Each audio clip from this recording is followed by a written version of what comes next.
இந்தியாவில் எஸ்ஐஆர் வந்ததுக்கு எந்த அளவு எதிர்ப்பு தெரிவித்தாங்க, எவ்வளோ ஆர்ப்பாட்டம் பண்ணாங்க, உச்ச நீதிமன்றம் வரைக்கும் சென்றாங்க.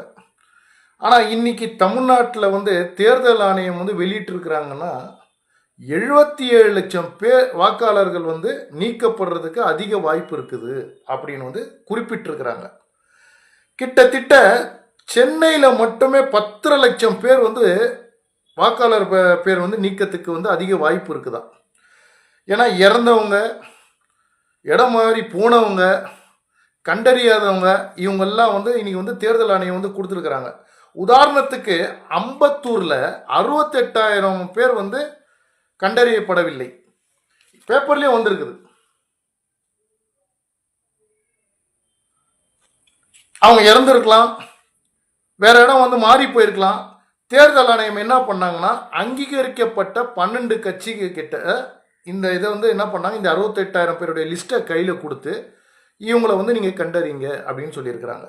வெறும் சென்னை அம்பத்தூரில் மட்டும், சென்னையில் மட்டும் 10 லட்சம் பேர் வாக்காளர்கள் நீக்கப்பட வாய்ப்பு உள்ளது. எதனால் இது சொல்கிறேன்னா, தமிழ்நாட்டில் பார்க்க போனால் 21 வருஷத்தில் கிட்டத்தட்ட 26 லட்சம் பேர் செத்தவங்க பேரில் ஓட்டை பதிவு பண்ணிக்கிட்டு வந்திருக்கிறாங்க. கிட்டத்தட்ட 9 லட்சம் பேர் பார்க்க போனால் அவங்கள கண்டறிய முடியல. நிரந்தரமாக வேற இடத்துக்கு போனவங்க ஒரு 40 லட்சம் பேர் வராங்க. அப்போது 70 லட்சம் ஓட்டுக்கள் போலியா பதிவிட்டு வந்திருக்கிறாங்க. இதை தேர்தல் ஆணையம் கண்டுபிடித்திருக்கிறது. தயவு செய்து தமிழ்நாட்டு மக்கள்கிட்ட ஒரு வேண்டுகோள் என்ன வைக்கிறேன்னா, இப்போ டிசம்பர் 18ஆம் தேதி ஃபர்ஸ்ட் லிஸ்ட் வருது. யார் யாருடைய பேர் இருக்குதோ இல்லையோ, பேர் இல்லாதவங்க தயவு செய்து உங்கள் பேரை பதிவு செய்யுங்க.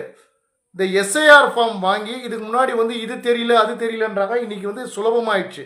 அப்படி இல்லைனாலும் அந்த எஸ்ஐஆர் ஃபார்மில் உங்கள் ஃபோட்டோ இருக்குது, வாங்கி உங்கள் ஆதாரம் உங்கள் என்ன உங்களுக்கு தெரியும் அதை மட்டும் ஃபில் பண்ணி அங்கே ஒப்படைங்க. அட்லீஸ்ட் நம்ம உயிரோடு இருக்கிறதாவது தெரிய வரும். இனி கள்ள ஓட்டை போட முடியாது. அதனால தான் இதுக்கு தமிழ்நாட்டில் எது எதிர்ப்பு. இது எந்த அரசியல் கட்சி ஒன்றா இருக்கட்டும் சார், ஆனால் வர்ற அரசியல் கட்சிக்கு இது லாபமாக தானே அமைஞ்சுது. இன்னைக்கு கிட்டத்தட்ட 77 லட்சம் பேர் போலியான அந்த மாதிரி ஆளுங்களே இல்லைன்றாங்க.